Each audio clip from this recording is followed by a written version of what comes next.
कि माना गीता पवित्र ग्रंथ है, उसको पढ़ोगे तो भगवान मिल सकता है। माना कुरान पवित्र ग्रंथ है, उसे पढ़ोगे तो अल्लाह मिल सकता है। लेकिन भारतीय संविधान ऐसा पवित्र है कि इसको पढ़ोगे तो अल्लाह भी मिलेगा और भगवान भी मिल सकता है। तो उसी तरह जब आप राष्ट्रपति हो, प्रधानमंत्री हो, तो आपको इतना तो पता होगा चलो इस देश का नाम भारत है होगा। लेकिन आज वैसा ही व्यवहार आसाराम बापू ने किसकी लड़की के साथ अभी कहाँ है? जेल में है। ये पावर भगवान की नहीं है। लेकिन खाने में चले जाइए, यादव जी बैठे हैं, खाने में चले जाइए तो राष्ट्रीय चिन्ह नहीं होगा, लेकिन मतलब मंदिर जरूर होगा। जैसे लगा था हिंदा लिख दिया कि यहाँ पर बुद्ध का मंदिर नहीं, राम का मंदिर था।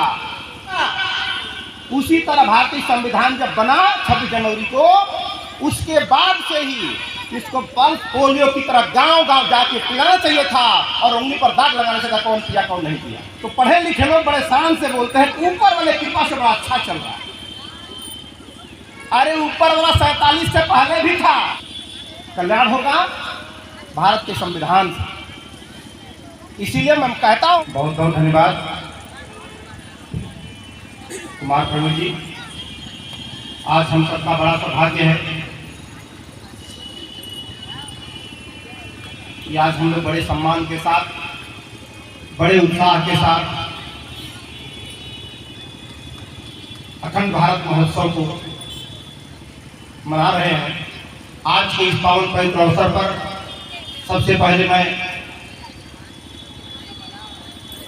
हम सब की शान, भारत की एकता अखंडता का प्रतीक, भारत के शौर्य का प्रतीक, अपने देश के राष्ट्रीय ध्वज का नमन करते हुए, हमारा देश विविधताओं वाला देश है, जहाँ विभिन्न जात, विभिन्न संप्रदाय, विभिन्न परंपराएं, विभिन्न रूढ़ियाँ, विभिन्न जातियाँ, मतलब विविधताओं का भंडार हमारा देश है। और इस सारी विविधताओं को, सारी विभिन्नताओं को बड़े सम्मान के साथ एक सूत्र में बांध कर रखने की क्षमता रखने वाला अपने देश के राष्ट्रीय धर्मग्रंथ भारतीय संविधान का सम्मान करते हुए आज हम सबका सौभाग्य है कि हमारे बीच हमारे अतिथि के रूप में, जब से मैं मिला हूं तब से मैं सीख ही रहा हूं आपको। कहा जाता है, भगवान बुद्ध ने एक धम्म पद में लिखा है कि कलछुल जो है 100 साल दाल में रह जाए।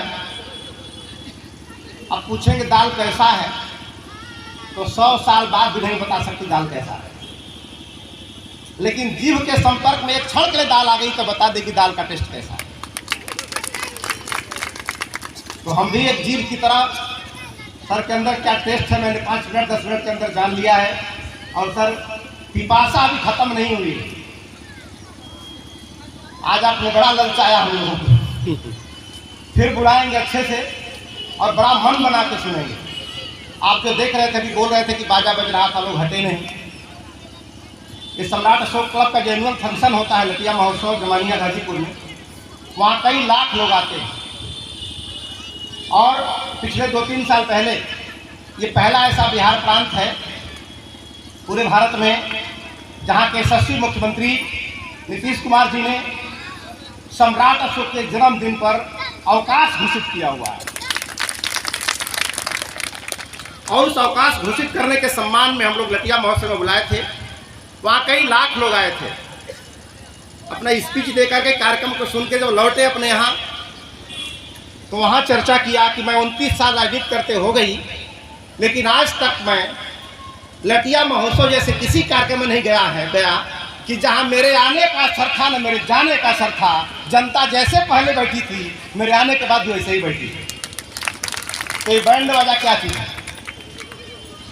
तो हम श्रोता हैं, अच्छे से सुनना जानते हैं, समझना जानते हैं। शायद सम्राट अशोक क्लब पहला संगठन है जो पहली बार पूरे भारतवर्ष में संविधान महोत्सव शुरू किया था। संविधान महोत्सव शुरू किया था अखंड भारत के रूप में। तो एक चौधरी जी थे भीड़ में बैठे हुए, तो उसमें हॉल में हो रहा था लखनऊ में। जब कार्यक्रम खत्म हुआ तो चौरसिया जी आए दौड़ के मेरे मंच पे, बोले डॉक्टर साहब आइए, संविधान के साथ आपका एक मेरे पश्चात फोटो हो जाए। तो बोले क्यों फोटो? बोला 27 साल मुझे वकालत करते हो गई, लेकिन आज तक मैंने ओरिजिनल संविधान नहीं देखा था, आप लोगों ने दिखा दिया। आप लोगों ने संविधान दिखा दिया। अब इससे दुर्दिन क्या हो सकता है इस लोकतंत्र का, जिससे देश चलता है। सबने रामायण देखा है, गीता देखा है, लेकिन जिससे इनका देश चलता है, यानी जन्म से लेकर मृत्यु तक जिस ग्रंथ से चलता है। आपका बेटा पैदा हो गया है, लेकिन पैदा हुआ माना नहीं जाएगा जब तक संविधान लिखेगा नहीं कि पैदा हो गया। अगर नहीं भरोसा है तो स्कूल में जाइए एडमिशन करवाने के लिए। एडमिशन करवाने के लिए तो प्रिंसिपल साहब क्या बोलेंगे, इसका जन्म प्रमाण पत्र लाओ, जन्म प्रमाण पत्र। तो बोला पैदा हुआ तभी ना आया है कि भूत है, ये पैदा हुआ तभी ना एडमिशन लेने आया है। तो साहब बोलेंगे, शिक्षक बोलेंगे ना, ये पैदा हुआ मैं मान ही नहीं सकता जब तक लिखा के नहीं लाओगे। तो उसके पैदा होने का प्रमाण पत्र न पंडित जी दे पाएंगे न मुल्ला जी दे पाएंगे। वो देगा कौन? नगर पालिका अध्यक्ष साहब बैठे हुए हैं, वहां से मिलेगा पैदा हुए हो कि मरे हो। तो हानि लाभ, जीवन मरण, जस अपजस, विधि। हाँ, विधि मैंने क्या? ऊपर वाला। विधि मैंने ऊपर वाला नहीं होता है, भटका दिया गया आपको।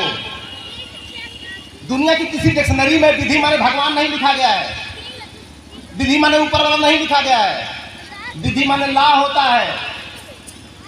और हमारे सर बोले थे मुख्य अतिथि महोदय कि अपने बच्चों को ला पढ़ाओ, तो मैं इसमें जोड़ दे रहा हूं कि अगर अपने बच्चों को आपने ला पढ़ाया तो सब कुछ ला देगा जो आपके पास नहीं है। अगर अपने बच्चों को आपने ला पढ़ाया तो सब कुछ ला देगा जो आपके पास नहीं है, क्योंकि जो कुछ देगा वो ला देगा। ला मने जन्मे का अधिकार भी ला देगा, मरने का अधिकार। मर गए हो, किसी संस्था में चले जाओ, LIC में, मेरे पिताजी मर गए, इंश्योरेंस दे दो पैसा वापस। बोला मर गए, लाश का फोटो देख लीजिए, ये जल रहे हैं। बोला कुछ नहीं मानता, लिखवा के लिया संविधान से कि तेरे बाप मर गए। क्यों? क्योंकि संविधान नहीं रहेगा तो आप मरा हुआ साबित हो सकते हैं, न जिंदा हुआ साबित हो सकते हैं। तो क्या हुआ? हाँ, जीवन मरण दोनों किसके हाथ में है? विधि के हाथ में है। आप रोड के बाएं चलते हो, दाएं चलोगे तो क्या होगा? लड़ोगे, मरोगे।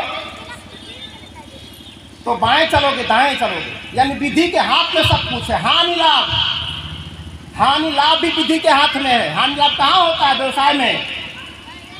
तो एक बिजनेस पॉलिसी है, उसका कानून है, कंपनी एक्ट है, उस कानून के अनुसार काम करोगे, उस विधि के अनुसार काम करोगे तो लाभ होगा, और उसके इतर करोगे तो हानि होगी। जस अपजस, जस अपजस, रोड के दाएं चलोगे तो अपजस होगा, जेल जाओगे, गाड़ी चालान हो जाएगी। दाएं चलोगे तो जस मिलेगा, गाड़ी चालान नहीं हो सकती। तो ये सब कुछ विधि कानून से चलता है। मैं किससे पूछता हूं कि आपका जीवन कैसा चल रहा है, तो पढ़े लिखे लोग बड़े शान से बोलते हैं ऊपर वाले कृपा से बड़ा अच्छा चल रहा है। अरे ऊपर वाला 47 से पहले भी था, और जब लाख खा रहे तब भी ऊपर वाला था, और जब छूत बना दिए तब भी ऊपर वाला था। लेकिन 26 जनवरी जब ऊपर वाले ने नहीं सुना हमारी, तो हमने चैलेंज कर दिया 26 जनवरी से 50 को।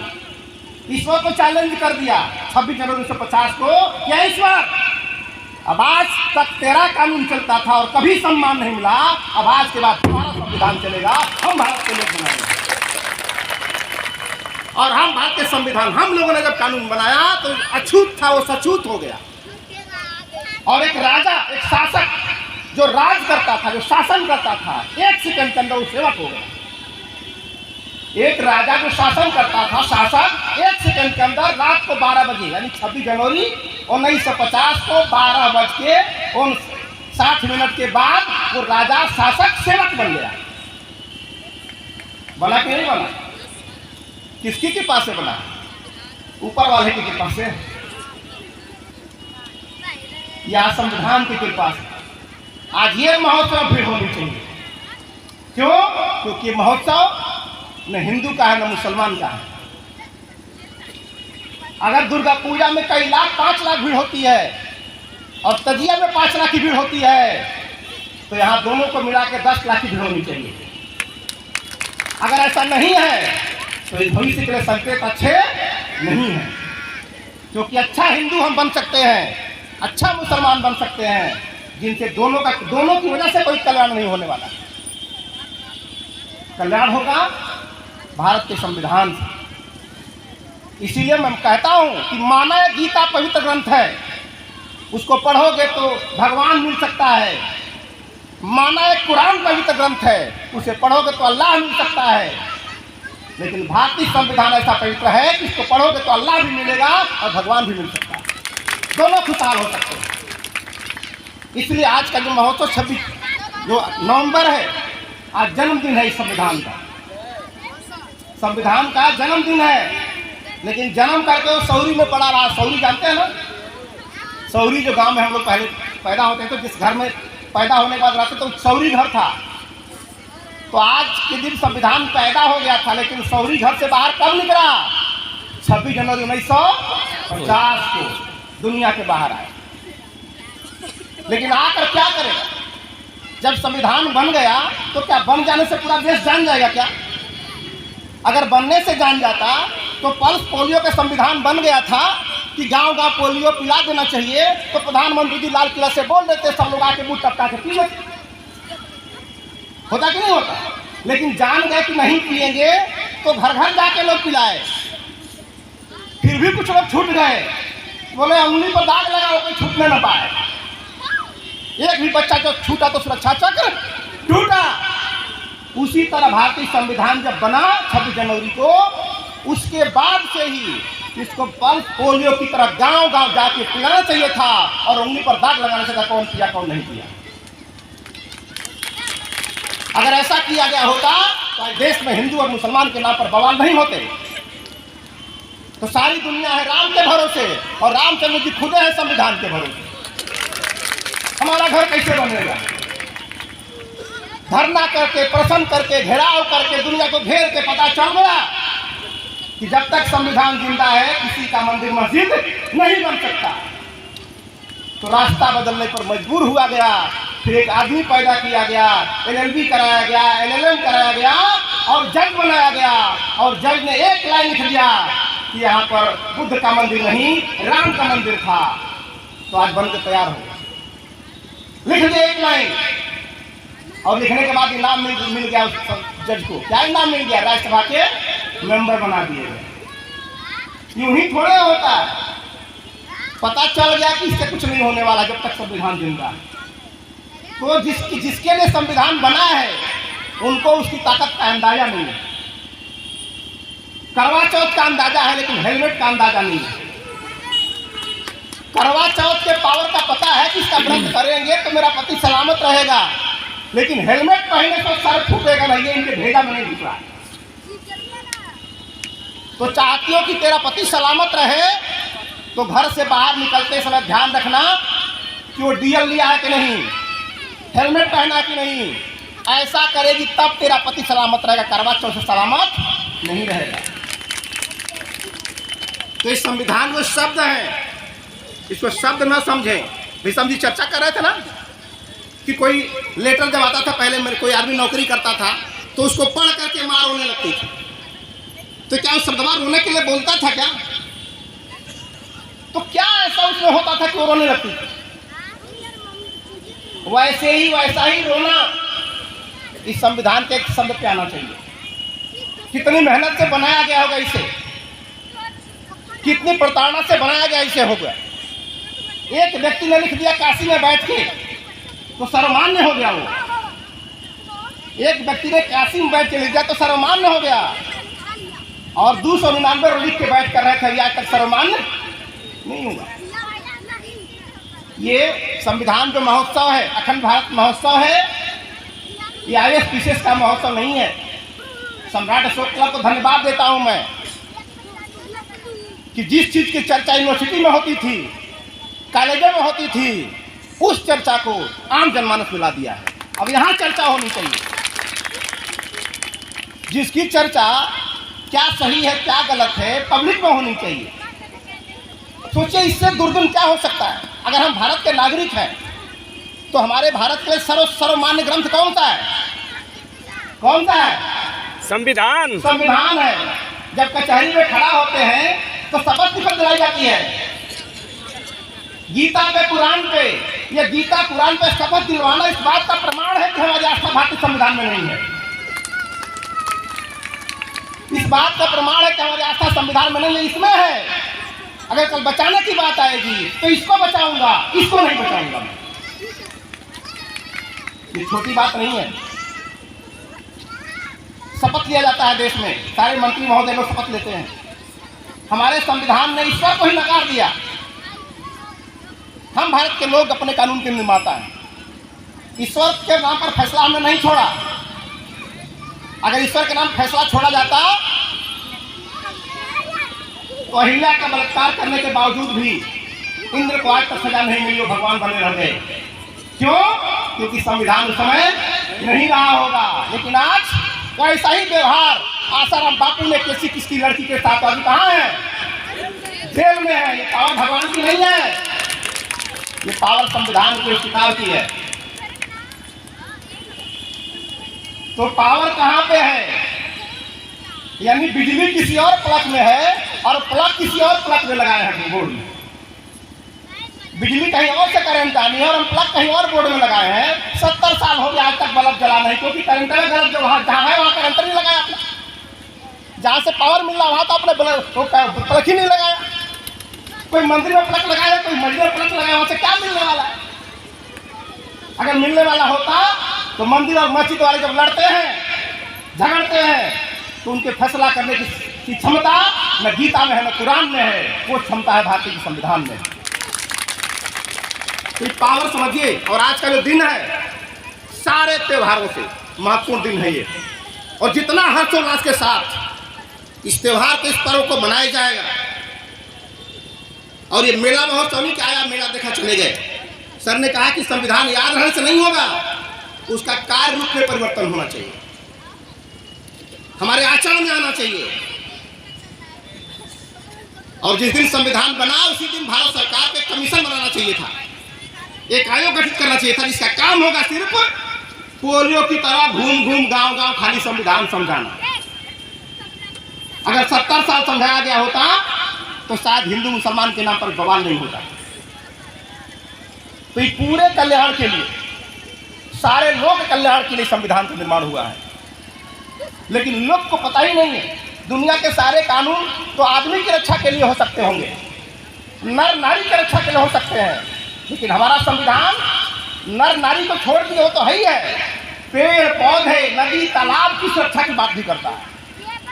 आप पेड़ लगा सकते हो, आपको लगता होता कोई गार्जियन नहीं है, लेकिन हरा पेड़ काटो, गार्जियन दौड़ के आ जाएगा वन विभाग, बोले कहाँ काटा? पूछा कौन सा मालिक है, उसका भी संरक्षक बैठा है। आपके शहर में कोई पोखरा है, आपको लगता है पोखरा कोई नहीं देखने वाला इसका है, भरो भर के मकान बनाओ तो नगर पालिका अध्यक्ष महोदय खुद बता देंगे इसका मालिक कौन है, इसका संरक्षण कौन है। एक एक चीज का यहाँ संरक्षक भारत का संविधान है। लेकिन हमको ऊपर वाला दिखाई देता है, लेकिन नीचे वाला दिखाई नहीं देता। समझिए इस बात को, और धीरे धीरे जानना है और इसको पकड़ना है चीज़ों को। तो आज जो महोत्सव था, हमारा जो संविधान है, जो प्रियम्बलम है, अपने आप में संपूर्ण है। जो उद्देशिका है संविधान की अपने आप में संपूर्ण है। इसी उद्देश्य को ठीक से लागू कर दिया जाए तो हमें नहीं लगता किसी धर्म ग्रंथ को पढ़ने की जरूरत पड़ेगी, जरूरत ही नहीं महसूस होगी। क्यों?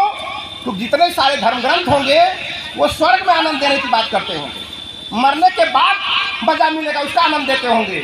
लेकिन एक ऐसा ग्रंथ है जो जीते जी आनंद देने की बात करता है, जीते जी आनंद मिलेगा इसके पालन करने से। गलती करो जीते जी दंड नहीं मिलेगा, गलती करो तो जीते जी दंड नहीं मिलेगा। अगर दंड नहीं मिलता तो ईश्वर का पाठ पढ़ा रहे थे, ईश्वर का दर्शन करा रहे थे, आज वो संत महात्मा जेल में पेंशन ले रहे हैं। क्या हुआ? हमको नहीं लगता कि ईश्वर के बारे में हम नहीं जानते थे कि वो लोग जानते थे जो जेलवा में है। कुछ लोग यहाँ कहते हैं कि हमारे देश के साधु महात्मा ही बनाएंगे विश्व गुरु। कौन वाले बनाएंगे? जो जेलवा में हूँ कि जाने की तैयारी में हूँ, कौन बनाएंगे? तो आप इसको समझिए, हमारा संविधान व्यक्ति की गरिमा की बात करता है, व्यक्ति की गरिमा की बात करता है। बहुत बड़ी बात है। किसी धर्म की गरिमा की बात नहीं करता, किसी जात के गरिमा की बात नहीं करता, व्यक्ति की गरिमा का। व्यक्ति ने बनाया है, समूह ने, मुसलमानों ने नहीं बनाया, अब्दुल कलाम ने बनाया है, एक व्यक्ति ने बनाया है। इंजन अमेरिका ने नहीं बनाया, ईसाइयों ने नहीं बनाया, जेम्स वाट ने बनाया। तो कौन सी व्यक्ति के अंदर कौन सी बात छुपी हुई है कि जब तक हर व्यक्ति को गरिमा नहीं मिलेगी कैसे उभर जाएगी बात? तो कोई कट्टर हिंदू है, दूर कौड़ी की बात है, कोई कट्टर मुसलमान है, दूर कौड़ी की बात है, कितने ज्ञाता हो, दूर कौड़ी की बात है। हमारा संविधान किस धर्म के अनुयायी हो कुछ नहीं मानता, तेरे अनुयायी कितने हैं वो कोई मतलब नहीं मानता, तेरे चेला कितने हैं ये दूर कौड़ी की बात है। आपके चरणों की लाखों पूजा करते हो वो दूर कौड़ी की बात है। हमारा संविधान सिर्फ यही देखता है कि तेरा आचरण कैसा है। अगर आचरण तेरा ठीक नहीं है, तेरे चरण के लाखों पुजारी होंगे, तू जेल में रहेगा। तो संविधान की भावनाएं हम सबके माध्यम से उस रूप में जाना चाहिए जिस रूप में संविधान निर्माता बनाना चाह रहे थे, पहुंचाना चाह रहे थे। लेकिन वह संविधान की बातें आते ही एलएलबी वाली बात आती है। एक बार हम लोग अपने कार्यक्रम में एक जज साहब लिस्ट बनाने गए थे, रिटायर्ड जज हैं। तो हम गए तो एक दिन पहले उनके पास पहुंच गए, तो बोले कि भाई वहाँ पे आम पब्लिक में मुझे क्या बोलना है, कुछ बताओ क्या बोलना है पब्लिक में संविधान के बारे में। तो हमने कहा सर हम तो आपके यहाँ सीखने आए थे, कुछ सीखोगे तो मैं भी कल बोलूँगा जाके पब्लिक के बीच में।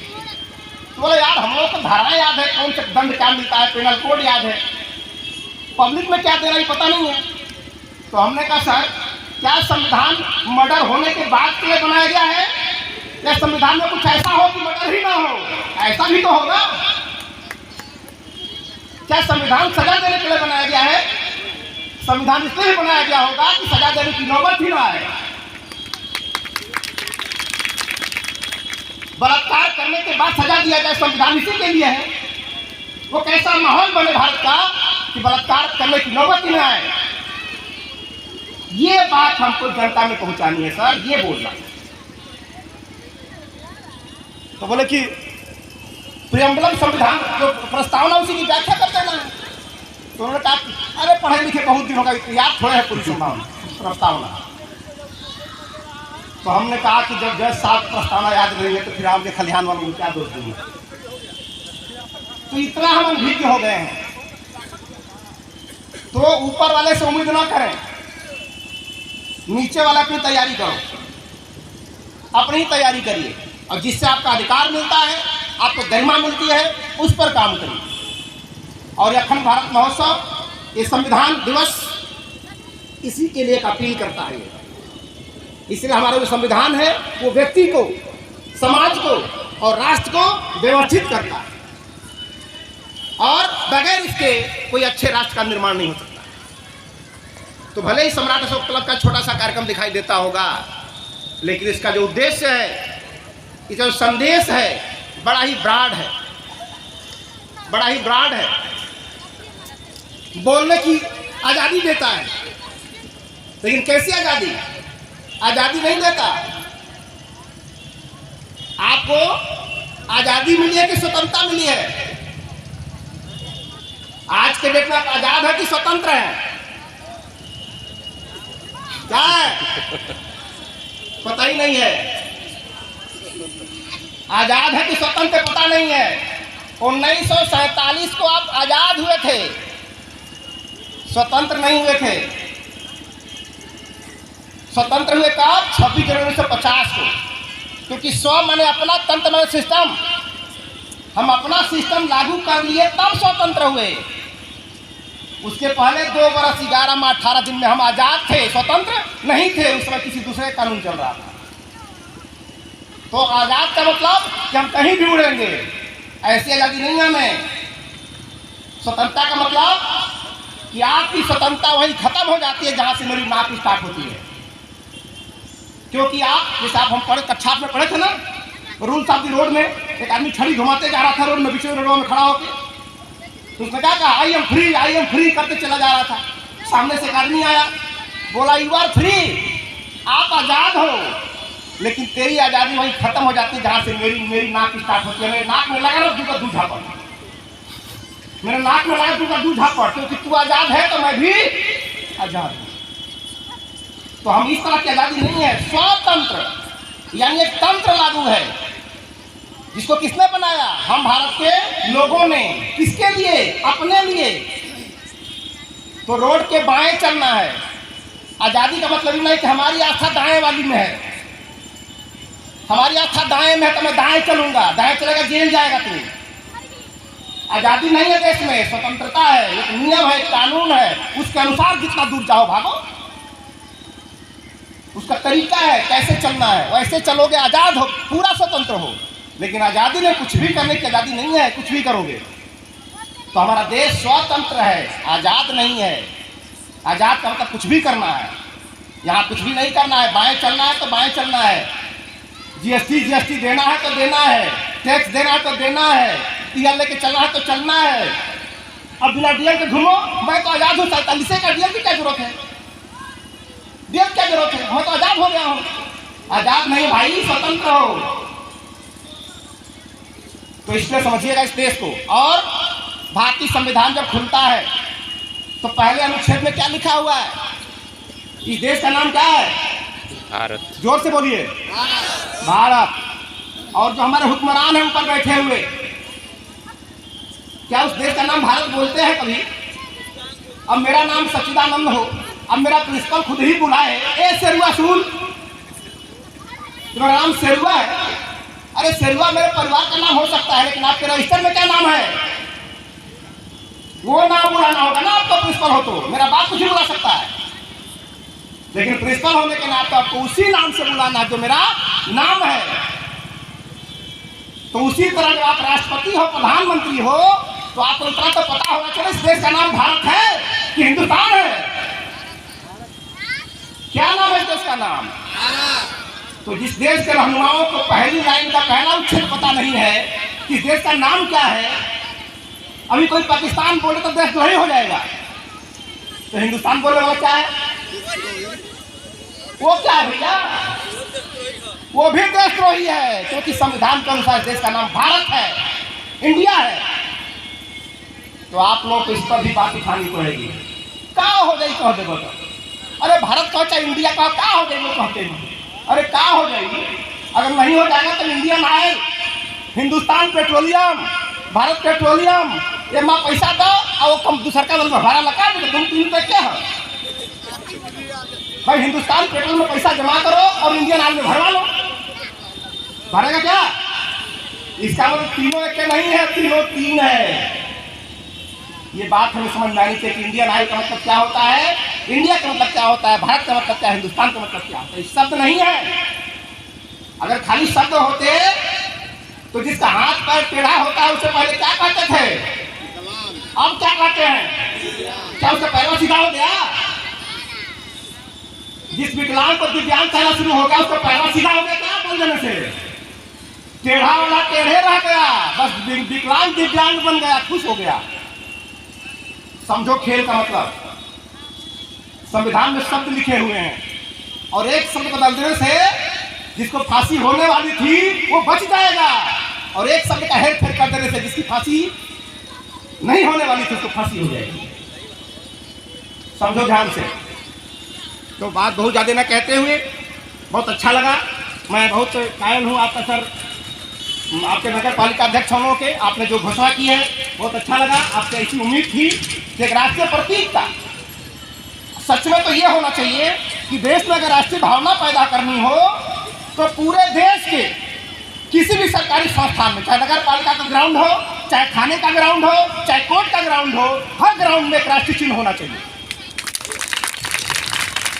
लेकिन थाने में चले जाइए, यादव जी बैठे हैं, थाने में चले जाइए तो राष्ट्रीय चिन्ह नहीं होगा, लेकिन मतलब मंदिर जरूर होगा। जैसे लगा था हिंदू का थाना होगा, वो हिंदू का थाना है कि मुसलमान का थाना है? वो भारत का थाना है, और भारत का राष्ट्रीय चिन्ह थाने में होना चाहिए। इस सब गड़बड़ सड़बड़ पूरे देश में हो रहा है। तो कौन सुधारेगा, कौन बताएगा, कौन रास्ता दिखाएगा? इसलिए आज इस देश को हिंदू मुसलमान की जरूरत नहीं है, इस देश को एक अच्छे भारतीय की जरूरत है। और जिस दिन वो भारत आ जाएगा, जिस दिन वो भारतीय सच में आ जाएगा दिल्ली की राजगद्दी पर, उस दिन जितने पड़ोसी हमारे दुश्मन बने हुए हैं वो सारे मित्र राष्ट्र बन जाएंगे, मित्र राष्ट्र बन जाएंगे। इतना बड़ा पावर संविधान में सर ने क्या बोला हमारे कुछ महोदय ने, ये भारतीय संविधान है, इसे एक भारत का कई भारत चलाए जा सकते हैं, लेकिन उस रूप में लागू होगा तब चलाए जा सकते हैं, ऐसे नहीं। ऐसे तो ग्राम पंचायत नहीं आ सकता। तो बहुत ज़्यादा न कहते हुए आज मैं बहुत दूर से आप लोग आए हैं, अपनी माताओं बहनों का अभिनंदन करता हूँ कि आपने कथा बड़ी सुनी होगी, जाकर चारों तरफ कथा सुनने भीड़ लगती है। ये शायद अनोखी हमारी बहनें हैं जो संविधान में आकर कथा सुन रही हैं, यहाँ कथा सुन रही हैं, ये बहुत बड़ी बात है। और आप लोगों को सैल्यूट करता हूँ, मैं अभिनंदन करता हूँ कि आपने बड़ी यात्राएं की होगी, लेकिन आज की यात्रा है वो लोक मंगलकारी यात्रा थी जिसमें आपने शामिल हुआ आप लोग। तो अपने सारे अतिथियों का सम्मान करते हुए एक बार अपने मुख्य अतिथि महोदय का अभिनंदन करता हूँ। हमारे तो बिहार प्रदेश के भीषम जी अध्यक्ष हैं, आपका अभिनंदन करते हुए यहाँ की जो कमेटी है, और सबसे पहले तो मैं अपने प्रबंधक महोदय डॉक्टर आरपी मौर्य जी का, सच में बड़ा श्रद्धा हमारी आपके प्रति है, और मैं दावे के साथ कहता हूँ कि सम्राट अशोक क्लब का हीरा है, हीरा है, ये हीरा है। और ये वर्षों संघर्षों से बड़ी तपस्या के बाद ये हीरे बनते हैं, एक दिन में पैदाइश नहीं होती। तो सम्राट अशोक क्लब के जिला शाखा के सारे पदाधिकारियों का, अपने विजय प्रोफेसर साहब का अभिनंदन करता हूँ, और मुखिया जी आपका अभिनंदन करता हूँ कि आपने लोकतंत्र में जो विजय हासिल की है, एक अच्छे संकेत है आने वाले समय, अच्छे संकेत है। तो आप सभी का अभिनंदन करते हुए रहा कि कमेटी जो टीम है, आप लोग इतना सुंदर आयोजन किया, और सबसे बड़ी बात तो नगर पालिका में किया। नगर पालिका सबको सुनते ही लगता है कोई सरकारी कार्यक्रम है, और नगर पालिका में नगरपाल यहाँ मौजूद है, ये हमारे लिए बहुत बड़ी बात है। यानी नगरपाल के अंदर में कार्यक्रम चल रहा है, इस महोत्सव का इससे बड़ी बात कुछ नहीं होती। तो आप सभी का अभिनंदन करते हुए, स्वागत करते हुए, अगले जो भविष्यवाणी है हमारे सर की, अगला महोत्सव अशोक सम्राट भवन में मनाया जाएगा। हमें पूरी उम्मीद है कि अगले आते आते जो आपकी एनर्जी आपके अंदर है, उस एनर्जी से मुझे लग रहा है कि आपकी 100% बातें सही है कि अगला 26 महोत्सव उसी जगह मनाया जाए। बहुत बहुत धन्यवाद, थैंक यू।